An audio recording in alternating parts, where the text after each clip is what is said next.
The story of Izibeya, the most hated boy in Azikoro community. Sit back and enjoy.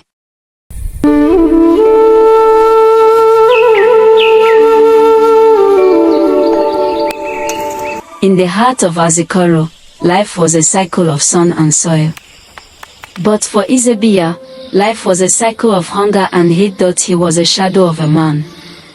His ribs were a map of his suffering, and his eyes held the weight of a boy who had buried both parents too soon.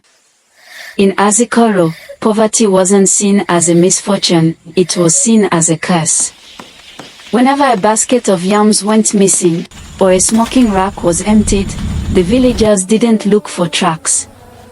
They looked for Izibeya. Angry villagers pointing fingers, a chief shouting, and Izibeya being pelted with stones as he runs into a dark, foggy forest. Thief, they screamed. Orphan, bringer of bad luck. With nothing but the rags on his back and the sting of betrayal in his heart, Izibeya was banished into the forbidden forest, a place where men went to die.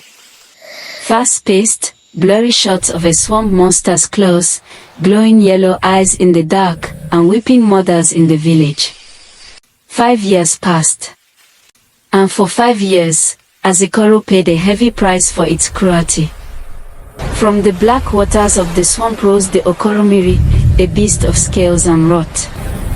It didn't steal grain, it stole the future. One by one, the children of the village were snatched from their beds. The village warriors, once so proud when bullying a skinny orphan, were powerless. Their spears snapped like dry twigs against the monster's hide. A low-angle shot of heavy, leather-bound boots stepping onto the village path. The camera pans up to show a massive, muscular back and a giant ironwood bow.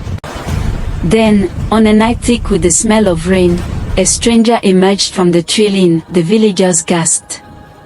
This was no ghost, but he looked like a god of the forest.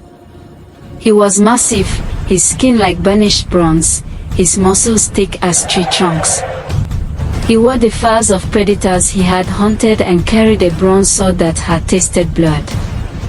Who goes there? The chief cried, trembling. The warrior turned. The face was familiar, but the weakness was, I am the one you threw to the leopards, he said. I am Izibeya. I'm Izibeya. Intense action sequence. The monster lunges. Izibeya fires an arrow with incredible speed, then draws his sword for a final showdown. That night, the Okoromiri returned for its final meal. But it didn't find a helpless child. It found a hunter. With the strength of 5 years of survival, Izibeya met the beast head-on. No fear. No hesitation. As the monster roared, Izibeya silenced it forever with one clean, powerful strike of his blade. The sun rising over the village. Izibeya stands over the carcass. The villagers approach him, heads bowed in shame. As the sun touched the horizon, the silence in Azikoro was broken by a new sound, the sound of an entire village kneeling. We called you a thief, the chief whispered, his voice cracking. But you are the only one who has given us anything. Can you ever forgive us? Izibeya looked at the people who had once broken his spirit.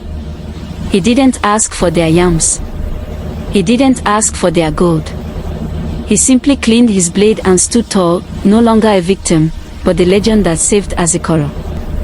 Fade to black with the silhouette of the muscular Izibeya holding his bow. Sometimes, the stone that the builders reject becomes the cornerstone of the house.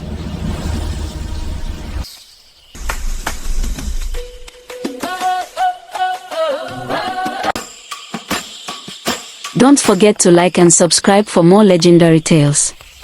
What would you have done if you were Izibeya? Let us know in the comments.